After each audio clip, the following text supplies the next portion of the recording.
is it? What is it? Reading this, I'm so filled with rage. This is actually really horrific.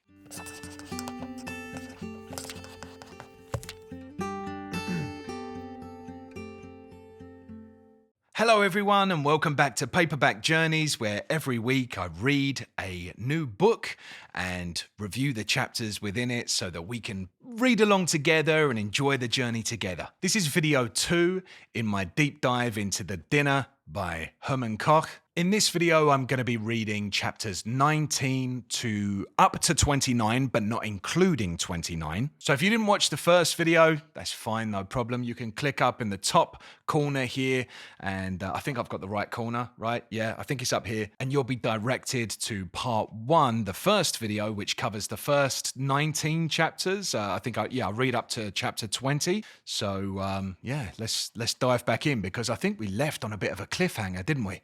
Yeah, so we pick up where Michelle is coming to collect his phone. Paul listens to the messages, and one is from Beau, and the other is from Claire. And in Claire's message, it says, "It has to happen tonight. Don't let your father find out. He can't know about this." What is it? What is it? At this point, I've got to believe that this is actually a red herring, you know. Maybe he can't find out about his surprise birthday party or something like that, you know.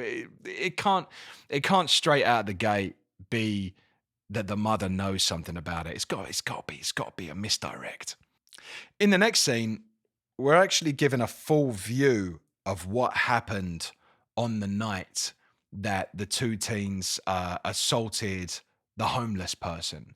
And it starts inside an ATM cubicle where the homeless person was sleeping. So actually, we discovered that the homeless person in this case is a woman. And I don't know why this was unexpected. It made it worse for some reason. I mean, it just made me think that, you know, homeless people are so vulnerable. And a homeless woman, I can only imagine, is so much more vulnerable. And in a moment of madness, one of the boys kicks this homeless woman and just gets overtaken by like a kind of mania. And they're kind of like encouraging one another. And because neither one of them are objecting to anything, they're emboldened by, each other's laughter, basically. This is actually really horrific.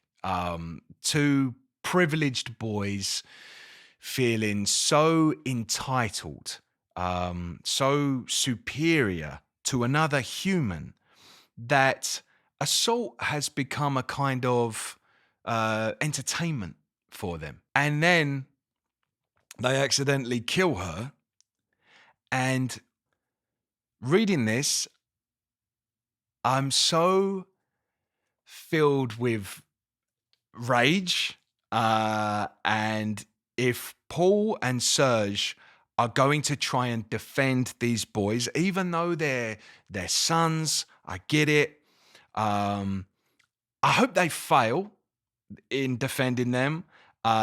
It's just kind of like an unusual feeling to root against the protagonist, but absolutely I am. If they're going to try and defend them, which I imagine they probably are, especially Serge, you know, because he's going to be thinking about his politics. Maybe he's going to justify it that way.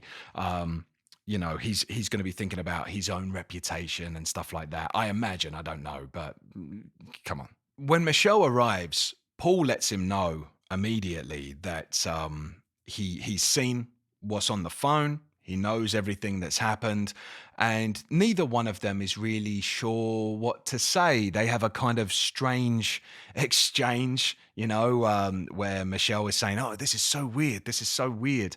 I mean, weird is not the word I would use, but I suppose it would be bizarre if your father found out that you were a little monster. Paul is reminded of this time where Michelle broke a shopkeeper's window with a football. The shopkeeper gets really irate, and Paul threatens him with violence. And I think at such a young age, Michelle seeing that, it would have been a really formative experience, seeing the person that you look up to using violence as a deterrent for consequences. Probably planted the idea in his head when he's a little boy. I mean, you can imagine being a young kid feeling guilty about something and then seeing your dad come to your defense, threaten the victim of your crime with violence to make it go away. That's how you're supposed to act. That's what you're supposed to do. And then to really drive home the message, when Michelle asks him, "Were you really going to hit that man?" Paul says, it wouldn't have mattered if I hit him because he was trash. So what's the lesson? You know, some people are worth less than us, and violence is perfectly acceptable if the person you're hurting is just trash. So now that this has happened, how can Paul not blame himself for planting that seed inside his son's young mind?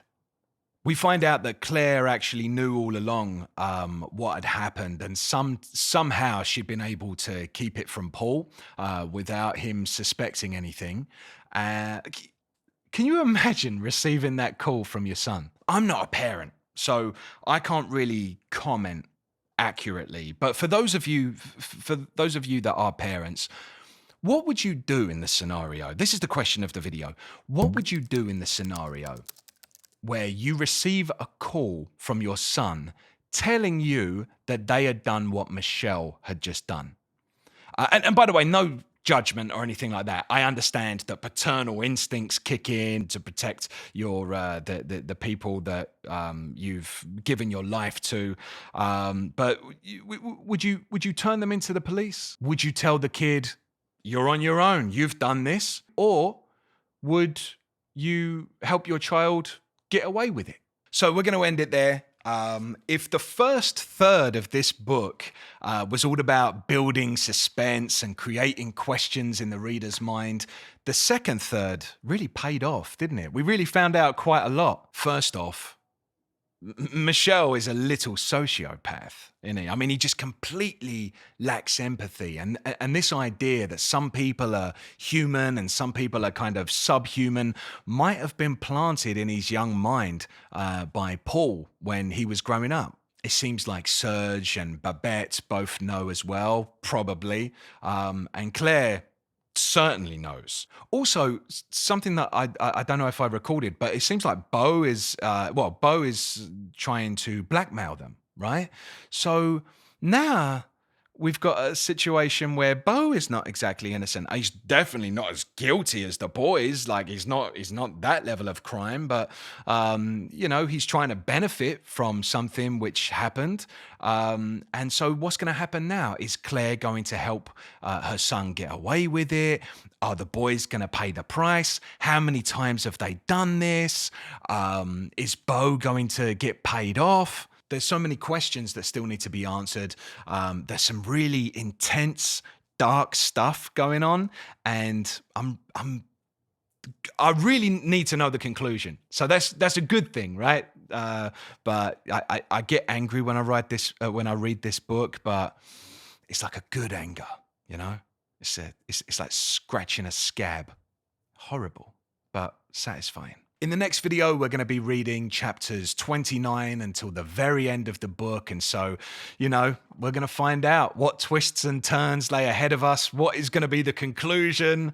It's exciting. Don't forget to hit the like and subscribe button. And don't forget to hit the notification bell if you want to be notified as soon as the